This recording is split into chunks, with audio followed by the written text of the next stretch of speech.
Hello, everyone. Welcome back to Reimagine 2021 version 9. I'm Roshan. I'm one of your hosts for this event. And, this is our 9th conference event. And this time we're exploring Game of Chains. So we're looking at the battle between layer 1 protocols as well as layer 2, and looking at all of the innovation that spurring from this bull market cycle. It's been really exciting for me to talk to a lot of innovators. And I'm really excited to be here today with a new guest. With me here today, I have Klaus Kursawe, who is a blockchain researcher at Vega Protocol. Klaus, thank you so much for joining us here today. And I think you, yep, that's you. And tell us a little bit about yourself. Like, how did you get into crypto, and what fascinated you at first? Well, I got actually into the area before it was called crypto. I did my Ph.D. in '98 at IBM, and back then it was called Byzantine Fault-tolerant total ordering protocols. And we had a big EU project to build the first Byzantine fault-tolerant, fully distributed system that back then we didn't really know what it was good for. That was around the time that Castro and Liskov came out with the BFT protocol. So that was really the start of that technology in that sense. And after 3 years, we had a wonderful project. We ran around with to everybody, asking them, so do you want this? We can wonderfully distribute all your applications, and nobody cared. So we just couldn't find a business model. Everybody we tried to sell this technology to said, well, it's great, but you don't solve a new problem. We're already doing this in a non-distributed way. So what's different afterwards, after being outside of being a bit safer? So I stayed in the area for a little bit more, and then at some point abandoned it to do something more useful. Worked in a couple of other areas, hardware security, privacy, went into wireless security. Via that, I came to Smart Energy, co-started a company on critical infrastructure security. And when I exited that company, blockchain had its second summer, and some friends contacted me, hey, you worked on that before, can you help us? And that way I got into the chain space, and then they got sold to Facebook, or I joined Vega, and that's where I'm working since. So I've always been enthusiastic about it, and I'm really, really happy we now found a business case, thanks to Bitcoin, that people see the utility, sometimes a bit too much even. And yeah, exciting times. Yeah, I think you have a super interesting background, and it's really interesting to be here with you today because I think you have a lot of understanding of the deeper frameworks of how a lot of these like levers work in the industry. And I wanted to ask you real quick too, like what's the biggest change you see in terms of like sentiment, the way people are talking about the same blockchain technology back then compared to now? Like, do you think where's the largest innovation been? Well, the largest innovation was really the business model. So back then it was very academic and also a bit more thorough. So that's one thing I miss, that people now can come and say, I implemented it, therefore it works, and you don't have to really prove security anymore. But we were shopping around, like you could replicate a DNS server. We originally came from fault-tolerant systems, so things like airplane security, and try to make this Byzantine fault-tolerant. And the real big innovation that Bitcoin brought, I think, is that it eased people into the use case. So the genius of proof of work was when nobody cared about Bitcoin, I could run a miner in my student dorm at midnight. And if I turned it off over the day, nothing happened, no cost, no commitment. And the more Bitcoin took off, the more hard it got to be a successful miner, but it grew its own ecosystem.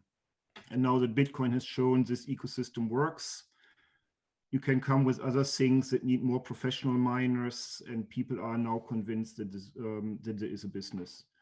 So essentially, Bitcoin just broke the wall for people to see it's possible. It's now very financial heavy. We did think back then a little bit about stock markets, but more about the distributed internet computer for highly critical tasks, and not that much about distributed finances.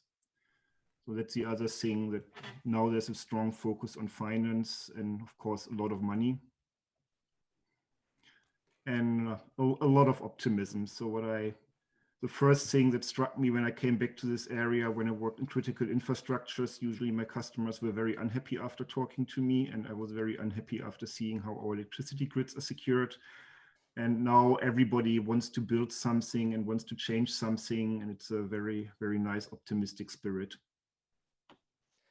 Yeah, for sure. The infrastructure in the space is continuing to evolve, and it's also interesting with things like forks, how easily people are able to build applications on existing layer one networks, I guess. And before we get into that, can you tell us a little bit about Vega protocol, like what it is exactly, and what's the role of Vega protocol in this vast blockchain space right now, you think? So Vega is a specialized blockchain for derivative trading. So we run our own blockchain on Tendermint, but assets can be brought in via other blockchains, like you can put them in via Ethereum and then trade derivatives on Vega. And this is the only purpose, so it's a very special purpose, which makes a lot of things much easier. But we have also then special problems, like traders want very low latency, so we couldn't live with the latency that Ethereum has, and that's one of the reasons why you need a special blockchain. We have special fairness problems. If you have front running, that's just not acceptable for traders, that anyone who sees a validator can immediately steal their transactions. And the part that I don't understand that well myself, since I'm the consensus guy and not the finance guy, Vega also has new mechanisms for risk management. We have a market making mechanism, which is actually pretty exciting, that everybody can go and propose a market. So one of the big claims against the centralized exchanges is that there you have someone sitting in a high tower in London deciding, I think the world needs that derivative. In Vega, that's completely democratized. Everybody can come and say, I propose that market. And if you have enough people that think that's a good market, I want to join that, then you have a market. And there's no middleman, nobody siphoning off the finances, and nobody deciding, no, you're not allowed to have that market. So it's also democratizing the market creation on exchanges. Got it. And to put that in context, it's like when we talk about traditional markets, you need like permission, a lot of liquidity in some cases until like a lot of those provisions will even be approved. And with blockchain, as long as you have enough of a community, you can guarantee in some cases things like liquidity instead of a protocol providing it all of it themselves. But overall, like why are derivatives so important to the crypto market, like just in this past year? Has there been anything that you've seen where derivatives have been a spike of usage in derivatives? Well, I'm not the expert in usages, but usability. So how I see a derivative is essentially an insurance. So if I'm, say, a farmer somewhere and I want to insure against bad weather, I can buy a derivative on the weather. So I pay a little fee, and if the weather is bad, I get a payout, and then that compensates my bad farming results. In the crypto area, where we have a lot of volatility, I think the need for insurances is even higher. So if I really want to deal with Bitcoin and Ethereum, I do need to insure somehow against the next market crash if I want to do serious business on that level. So if I sell Teslas in Bitcoin, then Tesla needs to make sure they are, if Bitcoin crashes, they're not suddenly selling Teslas practically for free. And this is all markets where derivatives can thrive. And I think the other reason why it's coming up is that it's now slowly becoming clear where the limits of centralization there is, the freedom that blockchains give. So we can do it now, and the centralized exchanges are just not doing the jobs the way people want. So the projects go to decentralize to break loose of those chains and create new derivative markets. And it's a huge market, so there's trillions of dollars in there. So even if only 10% of the centralized traders go decentralized, this will be really, really huge. Yeah, for sure. And I think it can also help the maturity of the blockchain space in general, because with enterprises and different other segments of people, they need additional market tools for different types of exposure, so that they can also be protected with downside risk. I think that's pretty important. So I know Vega is like kind of focusing on this vision of not only building up DeFi, but also trying to build bridges to traditional finance. So what do you think from maybe an institutional standpoint of, is going forward, do you think that more institutions are going to either are they going to build more bridges, or do you think they're going to be more involved in just underlying the blockchain and crypto industry? Well, I hope they will build more bridges. It's an industry that is growing, that is creating value, and as soon as you create value, big players will join into this. And I think derivatives also can help there. If we build more stability in the market, that's probably one of the big roadblocks right now, that they do perceive it as very unstable. And if we can stabilize things with derivatives, we also pave the way for institutions to get more active in there. Yeah, and I know you guys kind of appeal to a wide variety of the number of people that can kind of interact with your protocol. So, like philosophically, like how do you guys, I guess, decide on things like governance? Is it mainly to your community of builders, or I know you also have the other element, which is your traders. Like, do you consider that the same group of people, or do they have like different needs? Well, they do have different needs. So in the beginning, we will start essentially with stakeholders that vote for various things. But after a while, we have market makers that are essentially the people that are like venture capitalists for markets. They start a market, they throw liquidity in, they have slightly different needs than the validators or somebody who just owns this token and wants to make money out of it. And eventually the government process has to reflect that we make decisions at points where they are done best, so that there's some votes where the market makers should have a bigger vote and some votes where token holders should have a bigger vote. But it's also getting a very complicated process if somebody is both. So you need to be very careful if you go into this game theoretical thing, and it's very hard to model what then the best way is to make decision processes in a way that nothing can possibly go wrong. So in the beginning, essentially the stakeholders are one big group, but at some point we will probably split some decisions up to different stakeholders or stakeholder groups. And we need them all. We need the market makers, we need the traders, we need an active community that just develops the project. We need the investors, so all of them have some stake in the overall success. Yeah, that's actually interesting, that like one person could be all of these different things, but it's important from a governance standpoint to separate them. And kind of want to get more into like maybe some of the research that you're working on, or some of the important things that you're looking at in the market right now. What are some, like, a lot of people have been talking about front running and the issue there, where it doesn't really create a fair market. How do you think we can solve things like front running? And or is this just a property of all markets? Well, it is a property of decentralization. So it's already bad enough in centralized exchanges. There you have the race that flash traders want to be as close to the exchange as possible and pay millions to move 2 meters closer and spare some cable.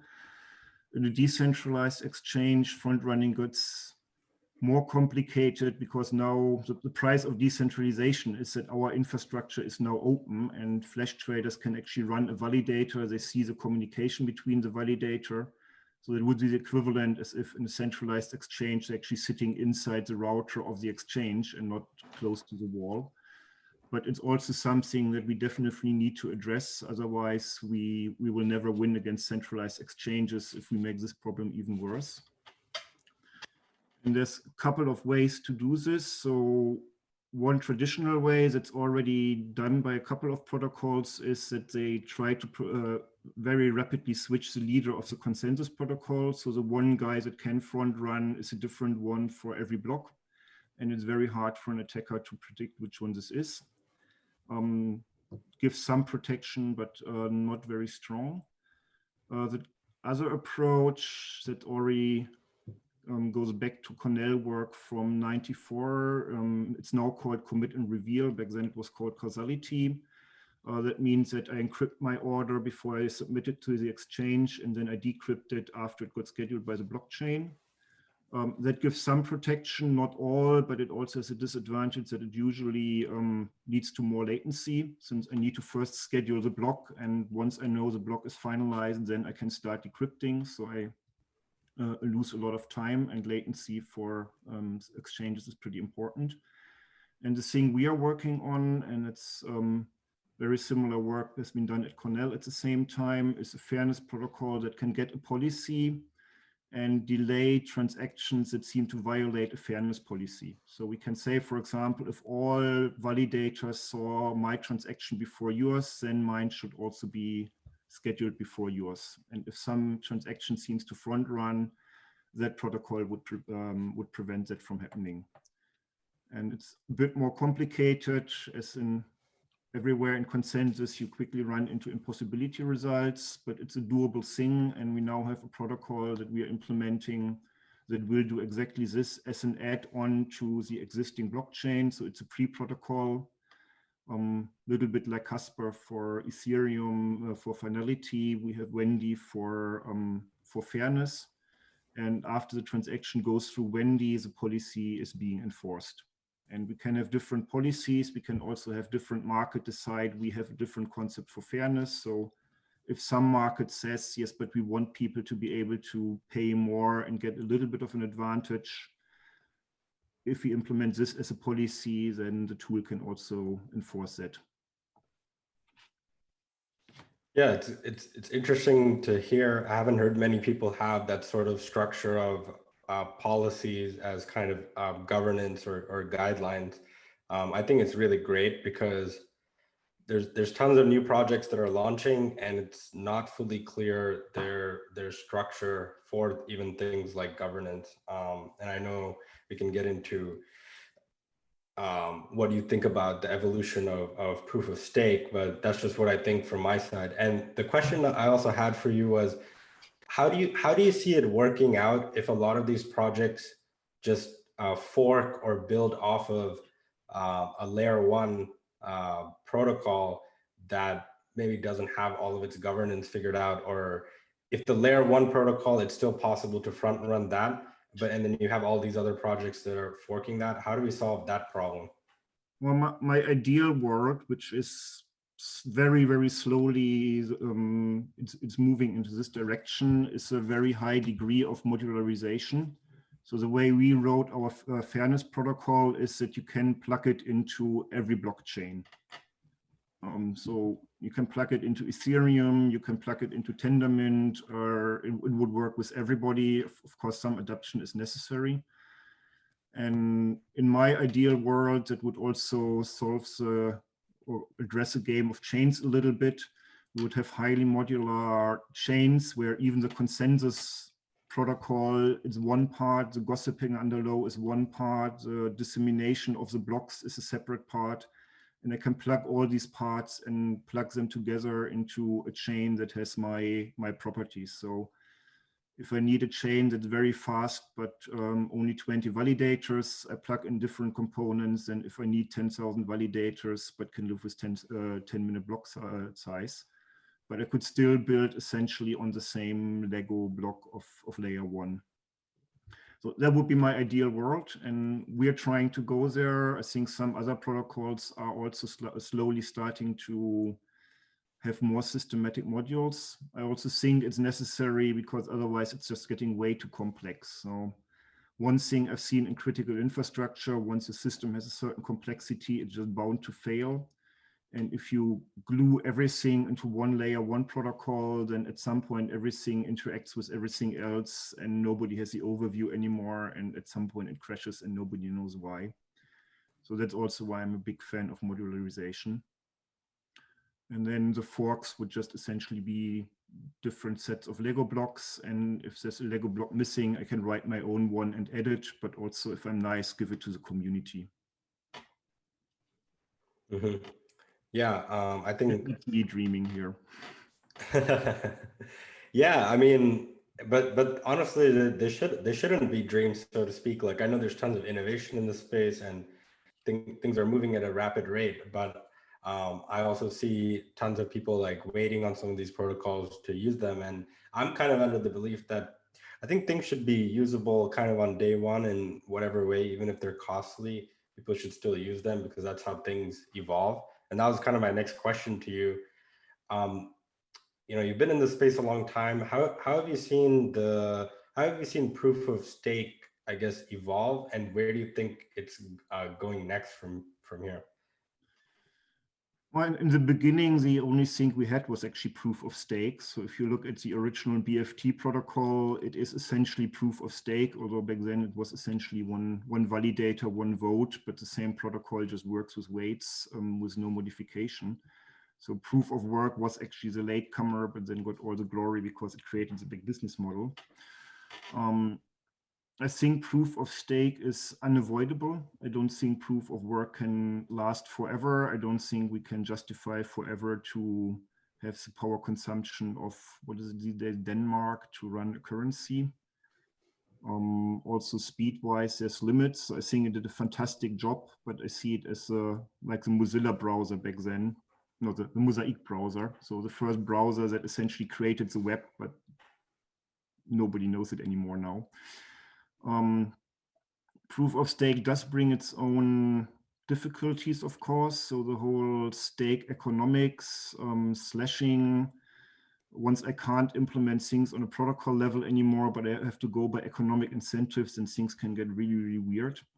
So that was one of the other reasons why anti-front running is so important. So if I build an economic model for my validators, you are a validator and you get that amount of money for representing that amount of stake. If that guy then says, yeah, but my main money is actually from fencing of first positions for front running, then I have no economic power over that guy anymore. He's not making money from me, he's making money from fencing of something else. And then my entire model completely collapses. So what happens in Ethereum when I can make more money by cheating than Ethereum can slash for me? Then the whole system is sort of in a very bad place. And the other thing that's sort of bugging me as an engineer a little bit, so it's both exciting and bugging. So I'm used to, I can write down very clearly, this is my assumption on the adversary, that's what the attacker can do. And then I can write a protocol and I can prove this protocol is secure. Once I go into economic incentives, this is, we don't really have good models anymore. So we're all hand waving a little bit on how to get it right. But there's a lot of people experimenting. There's a lot of ideas. So we built our own system with, for example, special bonus for diversity and protection against whales. And we just need to see how that pans out, but watch other chains. And I hope we all can learn from each other. So the one thing that I actually really like about your game of chains analogy is that we also need to be careful that we don't do the same mistake in all the kingdoms, that we just are busy fighting each other and totally ignoring there's a big wall and behind this is the white walkers. So I want to learn from each other. I don't see other decentralized exchanges as my competition. My competition is Wall Street. And if others fail, then the Wall Street traders will just see, oh, there was 5 exchanges, 3 are belly up by now, so don't touch the whole technology. So we all profit actually from each other's success in a way. And I do hope if everybody experiments a little bit, we can also learn from each other and see what economic model works in the end. And some have more freedom to experiment. So Ethereum, of course, needs to be very careful. If they mess up the experiment, then a lot of people will be very angry. if somebody starts a new chain, they can be a little bit more innovative and try out new things. But in the end, I do hope that with all the chains that are out there and all the governance model in the next couple of years, the community as a whole learns well how to govern those systems. And at some point, probably also the regulatory bodies will have some say. So even if we are decentralized, I don't think government regulation will forever just watch what we're doing without saying anything. I think that was I think that was really well said, in terms of in the blockchain crypto industry, everyone is launching things on different protocols or on different blockchains sometimes. But yeah, you're totally right that even our real competitors is like traditional finance. And in the macro world, in the macro economy, the amount of money that they're printing, that is the reason why we even are sitting here and talking about things like decentralized derivatives, right? It's not that these things don't exist on traditional finance, but I think they're not as equal and they don't perform as well. Like it's not fair. So can you tell us a little bit more about like, what do you like, are we making progress to making our quote unquote blockchain industry more fair? Like, is the market more fair, or do you actually think that whales and other counterparties, like people that run validators on some protocols, have more influence? I think there is definitely a danger, and this is what some of the early blockchains are now actually also suffering from. Like, one of my issues with Bitcoin is because it's proof of work and it needs a lot of energy, validators do tend to go where energy is cheap. So even though in theory it's beautifully distributed and we have millions of validators, in the end we have 3 big companies that validate that all sit in China because they have the cheapest energy. So a lot of the whole point of decentralization is completely gone if we're not careful about whaling validators. I'm also a little bit concerned. So we're obviously talking to a lot of validators now because we're reasonably close to launch. And the best argument most validators have is I'm already validating for the following other 20 blockchains. So we even now have a single point of failure in the same validators are working for all the blockchains. And if we have bad luck, they all sit in the same Amazon cloud. So we need to be very careful that we solve this, that we think about how do we add diversity, how do we prevent whales from happening. I don't think whales are in their own interest. It's a little bit like in every industry, if you have a big monopolist, everything gets stale, and at some point somebody else will come along and just kill everybody because you didn't innovate anymore.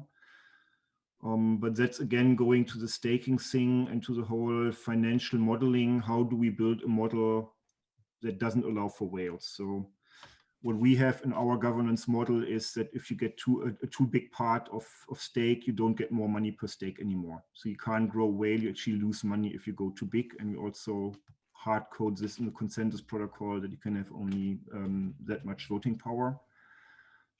As a whole community, I think everybody individually can try to build policies against this, but the danger is always there that we have some centralization point or some whales that everybody completely missed. And yeah, well said. And what I was going to ask you is like, do you think, so is this a problem on the governance side, or is it the technological problem of things like what you're talking about when things get more centralized? Like, does there need to be an evolution of the game theory elements, but inside a protocol itself? Because a lot of these things are coded in, right? If you're a validator, you get X amount. I think it's a combined thing. So it's partially a governance thing. It's partially you can solve some things on consensus level. but it's partially also market forces. Like in Bitcoin, there was no evil thinking in, haha, we steal all the validators to China. It was just natural. Oh, I go there because energy is cheap, and hey, this is a good business, so I reinvest my earnings into buying more platforms. So the whole economy, and we have this in a lot of areas, also completely outside of blockchain, right? That the economy somehow supports big monopolists. Look at Facebook, big network effects, and this needs to be addressed on several levels: on the governance level, on the technical level, on the community level. In the end, on a user level, that you say, oh, I don't like big monopolistic people. I use something else because I like the underdog. And also, one thing I'm missing, which I also saw in my previous work on critical infrastructures, is a lot of hidden dependencies. That there's just a whale hidden behind the door that nobody sees because everybody uses the same library. So I don't know if you remember the Heartbleed bug. Yeah, I do. There was a bug in one open source library that one PhD student put in over Christmas because he was busy, and the guy who should have reviewed his work was also busy over Christmas, and everybody used the same library. And it's a good library, so they should have. But then suddenly everybody had the same bug. And we keep seeing this, that everybody uses the same library, and suddenly you have independent projects, independent validators, everything that looks like it's beautifully decentralized, and then one library with 20 lines of code fails and everybody goes down. And that's sort of my biggest worry too, that we still, so I like learning from each other, but if we all start relying too much on the same approaches, on the same technology, and not realizing anymore what's under the hood, that we also miss some dependencies that then affect the entire industry. Yeah, for sure. And that kind of goes back to what you were saying a little bit about the security of everything, right? In like the traditional world, we have similar code reviews and different things like that. But I think what you're talking about is like a deeper problem, creating more central points of failure because of the way things are structured, right? And different protocols cause different, I guess, market effects naturally. But how about the more direct market effects? Like from a user point of view, what is your kind of two pieces of advice to people that don't really know a lot about the things that we're covering here today, but their first exposure to something, like maybe they use something that's built on Ethereum and they get exposed to a bug, right? How do we solve more of those problems long term? Is there any research that you've done related to that?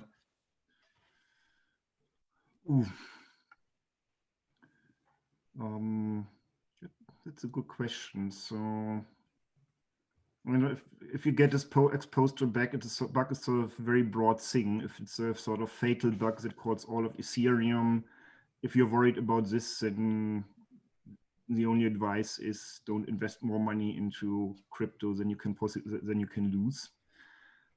If it's smaller bugs, then I think we all need still patience. So spread your investment and be patient. Don't panic if things goes down. That's less the technical bugs, but we do occasionally also have way too much money in the area, and then we need again the Chain of Thrones, Game of Chains, a beautiful example. We occasionally need a winter to clean things out a little bit and kill the project that were just in for the fast money and didn't really think things through.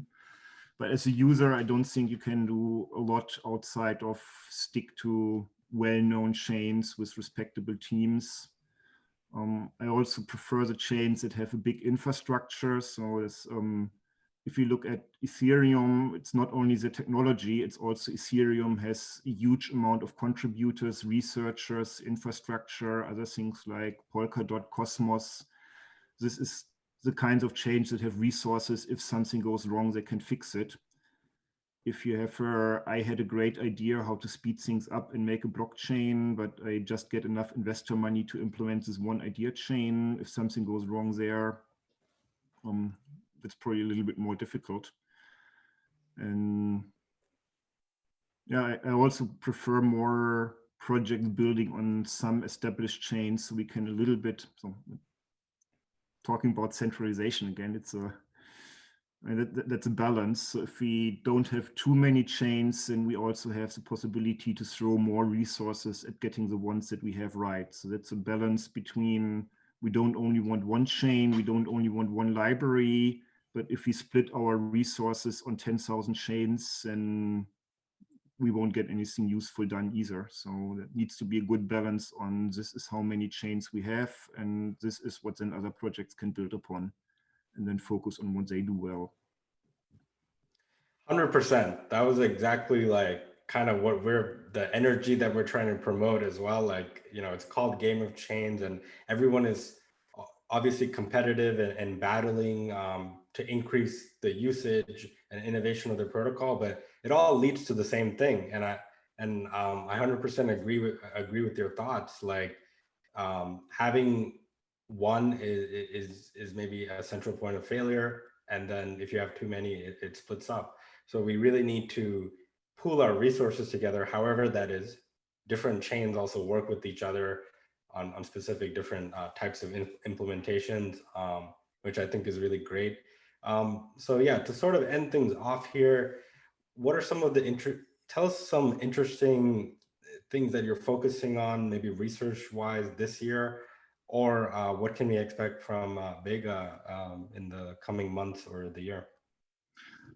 Well, Vega in the coming months, of course, right now we have our public sales. So we are raising more money that we then use to build the community, and then we are steaming toward mainnet. So that will be the main work there, to get the mainnet running as fast and solid as possible, without promising any dates, of course. The research, so I still want to improve the fairness thing and also bring this a bit broader, on a broader basis. I'm working on new staking models to get more flexibility in there. So to be able to build more complex staking models on the consensus level, so you don't have to rely on economic incentives. So my biggest favorite here is diversity. So we want to promote validators that are not all in the same country. So if all validators are in one country, right now we have an economic incentive to be in another country, but I also want to code this on this consensus layer that say we have all the continents and I need 3 out of 5 continents to progress with the consensus. So it's technically impossible that all the validators end up in the same country. So that's pretty exciting work. And the last thing, which is more long-term work on the modularization. So I really want to completely decompose consensus, take as many small modules as possible, separate them, build clean interfaces so they're exchangeable. And my end goal would be that even the consensus protocol itself is changeable on the fly, so that if the next time Ethereum 3 comes, they don't need to have years of debate on how does it work and a very long transition period, but that you can have a governance vote in 100 blocks, we switch to that consensus protocol because it's better.